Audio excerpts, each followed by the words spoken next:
There are 15 cleaning jobs in your house that will do themselves while you are asleep, and in this video I'm going to show you all 15, exactly the way a professional sets them up, including the two that people leave overnight and should not, because those two cause real damage. Here is the idea, and once it lands you will never clean the same way again. Almost every difficult cleaning job in a house is not difficult because the dirt is strong. It is difficult because the dirt is dry and hard and welded onto the surface, and you are attacking it with a sponge and your shoulder. Burnt food on an oven rack, the white crust choking your shower head, the grease baked around the inside of the microwave, a stain that went into the carpet 3 days ago. Every one of those surrenders on its own if you give the right liquid enough time sitting on it, and time is the one cleaning tool that costs you nothing and requires no effort whatsoever.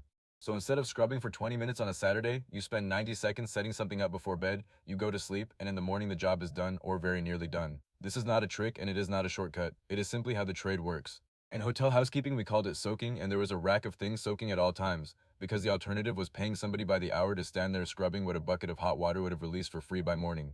My name is Kenji Sato. Most people call me Ken, and I have 25 years in this trade, starting at 17 in my parents' commercial cleaning company, and then 10 years running housekeeping at a luxury hotel. There is no sponsor on this channel, and nothing for sale, so what you get from me is simply the method. Also, only a small percentage of my viewers are actually subscribed to the channel. If you enjoy professional cleaning hacks, tips, and tricks, consider subscribing. It is free and you can always change your mind. Number 1 is the microwave, and it is the easiest win in this entire video. Take a microwave-safe mug or bowl, squeeze half a lemon into it, and drop the squeezed half in as well. Then fill it about 3/4 with water. Run the microwave for 3 minutes so everything inside is properly steaming. Now here's the part that matters, and it is the part everybody gets wrong. When it beeps, do not open the door. Walk away and leave it shut until morning. All that steam stays trapped in there for hours, and steam is remarkable as softening baked on grease and food splatter because it gets into the dried material and rehydrates it from the inside. In the morning, open the door to a slightly damp interior, and every bit of that welded splatter wipes off with a damp microfiber cloth and a drop of dish soap. No scrubbing, no specialist microwave spray, no scraping at a hardened piece of tomato sauce with your fingernail. One extra detail worth knowing. If your microwave has a genuinely bad buildup, add a splash of white vinegar to the water as well as the lemon, because the acid in the steam does more of the work for you. And do not run the mug for 3 minutes and then forget it entirely, because that mug will still be very hot in an hour. Set it at the back of the cavity where you will not knock it when you open the door in the morning. The lemon is doing two jobs alongside the steam. It leaves the inside smelling of nothing but citrus, and the mild acid helps with the greasy film on the door and the sealing of the cavity, which is the part people always forget to look at. Number 2 is oven racks, and this is the one that always gets the biggest reaction. Cleaning oven racks by hand is genuinely miserable work. There is no good angle, the bars catch your knuckles, and burnt carbon does not want to move, so do not do it by hand at all.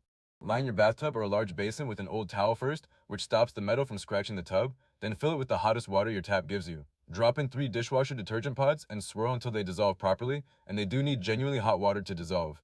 Lower the racks in so they are covered and leave them overnight. The enzymes and alkaline chemistry in those pods spend the whole night breaking down the baked on grease and carbon, which is precisely what they were formulated to do inside a dishwasher, just given 8 hours instead of a cycle. There is a variation for gas stove grates and burner caps as well, which are the same problem in a different shape. They go in the same bath on the same schedule and come out the same way. In the morning, put on a pair of gloves, take a sponge, and wipe. That is it. The gunk comes away in sheets. Rinse the racks, dry them so they do not spot, and slide them back. 2 honest notes: wear the gloves because that water is strongly alkaline and it will dry out your hands badly.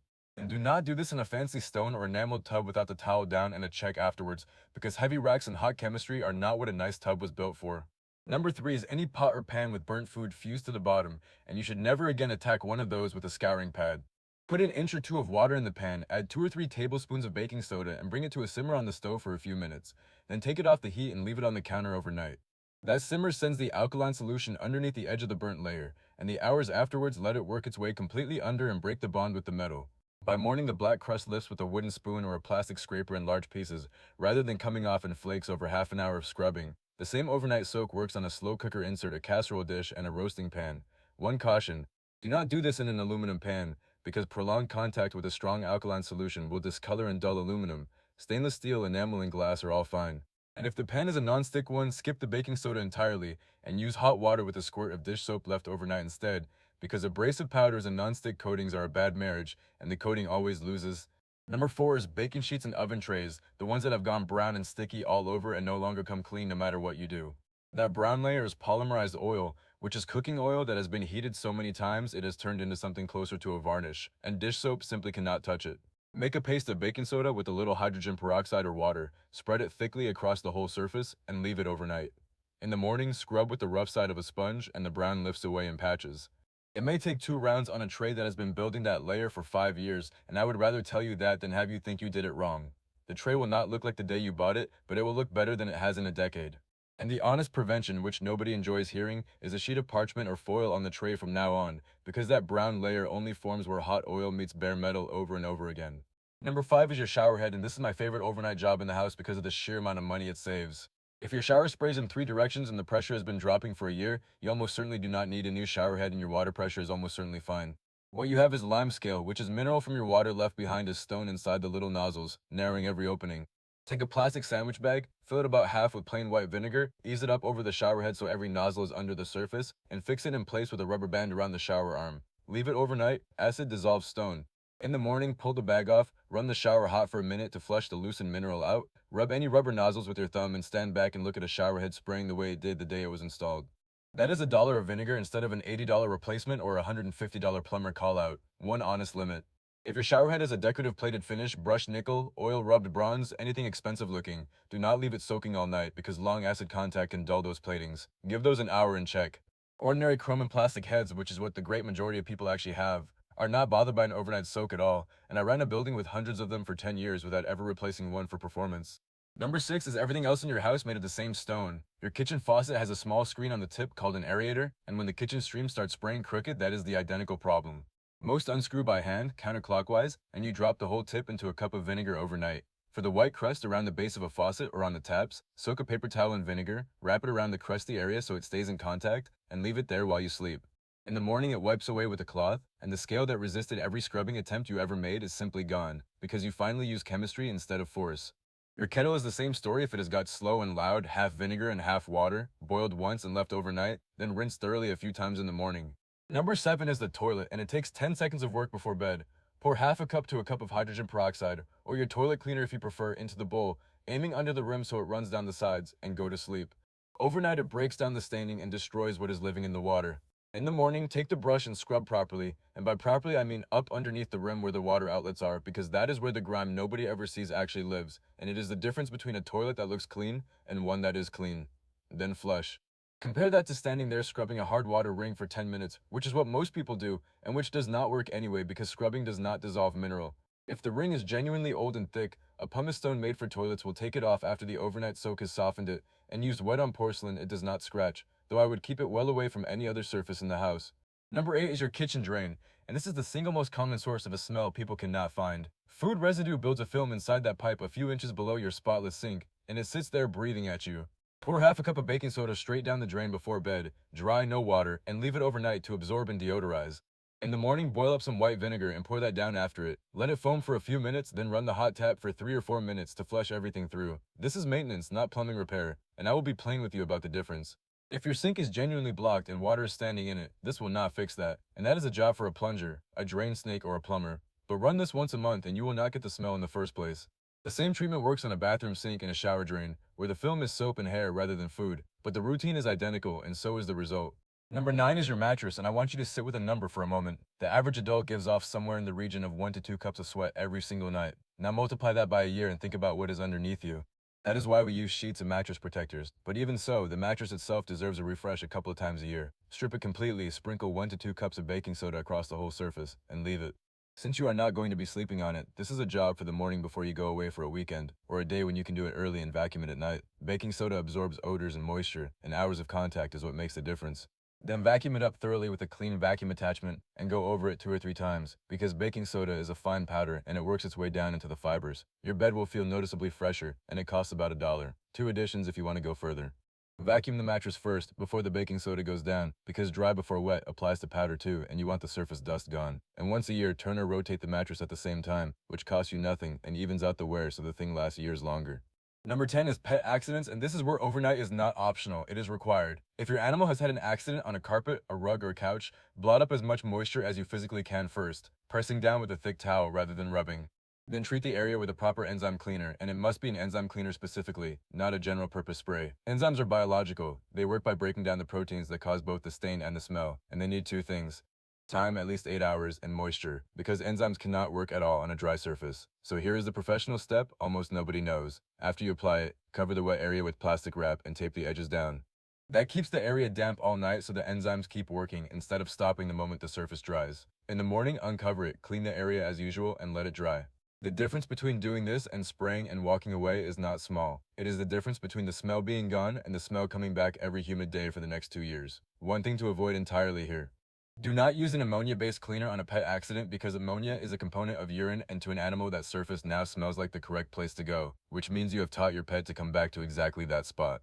Number 11 is an overnight soak for anything dingy, and it will rescue laundry you had written off, gray towels that used to be white, socks with permanently dirty soles, gym clothes that smell fine out of the wash and then smell terrible 10 minutes after you put them on, dishcloths that have gone sour. Fill a bucket, or a bathtub if you have a lot, with hot water and a scoop of oxygen bleach, which is the powdered kind, not chlorine. Stir it until it dissolves. Add your items, push them under, and leave them overnight. In the morning, wring them out and launder as usual. Oxygen bleach works slowly and gently, and it needs hours to do what it does, which is exactly why the instructions on the tub say to soak, and exactly why people who use it for 20 minutes conclude it does not work. 2 rules. Hot water to dissolve it properly, and check the care label on anything delicate, wool, silk, or anything with special coatings. Also, keep this away from anything with metal fittings or trim, since a long soak is hard on those, and do not soak clothing dyed in strong colors for a full night without testing it first on a hidden seam. Number 12 is a single stubborn stain on a garment which follows the same principle at a smaller scale. Mix 2 parts hydrogen peroxide with 1 part dish soap, work it into the stain, and leave the garment overnight rather than washing it in 20 minutes. Then launder in the morning. And the one rule that matters more than the recipe: do not put that garment in the dryer until you are certain the stain is gone, because heat sets a surviving stain permanently and turns a solvable problem into a rag. Check it wet, in daylight, and treat it again if you see even a shadow. Number 13 is shoes, and it is the cheapest deodorizing job there is. Sprinkle a couple tablespoons of baking soda directly into each shoe, give them a shake so it spreads through the toe, and leave them overnight. In the morning, tip the powder out and knock the soles together outside. The smell is not really the shoe, it is bacteria living in the moisture the shoe absorbed from your foot, and baking soda takes the moisture and neutralizes the odor compounds at the same times. If you would rather not have powder in your shoes, put the baking soda in a pair of old socks, knot them, and stand one in each shoe, which is a trick worth knowing for dress shoes. And the underlying fix, which nobody wants to hear, is to give shoes a full day off between wearings so they can dry properly. 2 pairs rotated will both last longer and smell better than 1 pair worn every day, which is one of those rare cases where the frugal answer and the effective answer are the same answer. Number 14 is the bins, both kitchen and bathroom, which get genuinely dirty even with a liner in them because things drip down the sides and collect underneath. Make a paste of borax and water, or baking soda and water if you would rather, spread it generously around the inside and leave it overnight. In the morning, scrub it with a brush, rinse, and dry it properly before the next liner goes in because a damp bin is where the smell starts. I favor borax for this because it is a step up in strength from baking soda without going anywhere near harsh chemicals, and a bin is one place where a little extra power earns its keep. Keep borax stored up high and away from children and animals as you would any cleaning product. And a habit that removes the job almost entirely: put a few spoonfuls of dry baking soda in the bottom of the bin underneath the liner, where it sits absorbing all week and catches anything that leaks through. Number 15 is the dishwasher, and it is the one people find strangest because we do not naturally think of a machine that washes things as being dirty itself. Open yours and smell it. If there is an odor, first check the filter in the floor of the machine, twist it out, and rinse it, because most people have never once touched it and it has been catching food scraps since the machine was installed. Then wipe the rubber door seal, folding back the edges, because 90% of dishwasher smell lives in those folds. Then, with the machine completely empty, tip a cup of baking soda across the bottom and leave it overnight to absorb. In the morning, run it empty on the hottest cycle. It will come out smelling of nothing at all, which is exactly what a clean machine should smell like.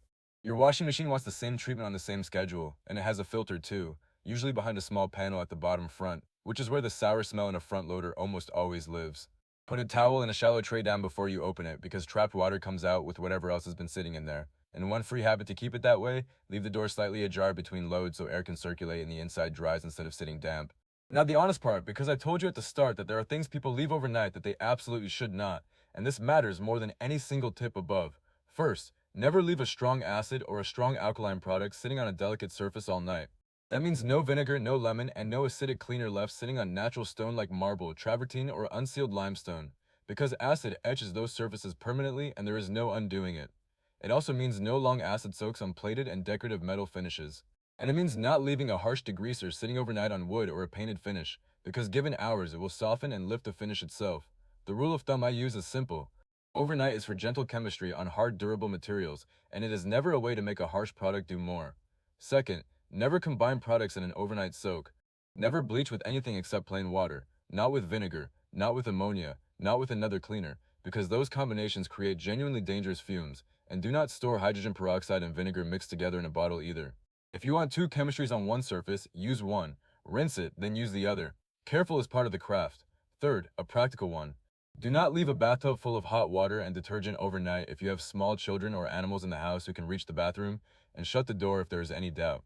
And let me be fair about what overnight cleaning will not do, since I never want to oversell you. It will not remove a stain that has already been through a hot dryer because the heat has fused that into the fibers permanently. It will not fix a genuine plumbing blockage, mold that is growing through the wall from a moisture problem, or a carpet that has years of accidents soaked down into the underlay, and it will not clean anything for you. Every job here still needs 2 minutes of wiping, scrubbing, or vacuuming in the morning. What the night does is the hard part, the loosening, so that the 2 minutes is all you owe. And a soak is not a substitute for maintenance either.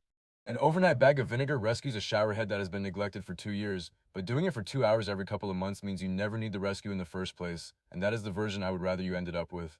So think about why nobody tells you any of this. There is no company on earth with a marketing budget for the instruction to wait 8 hours. Waiting is free, and waiting means you buy less product, not more. The entire cleaning aisle is built on the opposite message, which is that if something is not coming clean, you need a different, stronger, more specialized product for that exact surface, and that message is how a household ends up with 15 bottles under one sink. But go and look inside any commercial cleaning operation or hotel housekeeping department, and you will find a small number of simple products and an enormous amount of patience built into the schedule. That is the actual trade secret. Professionals are not stronger than you, and they are not buying magic. They set things soaking, they go and do something else, and they come back.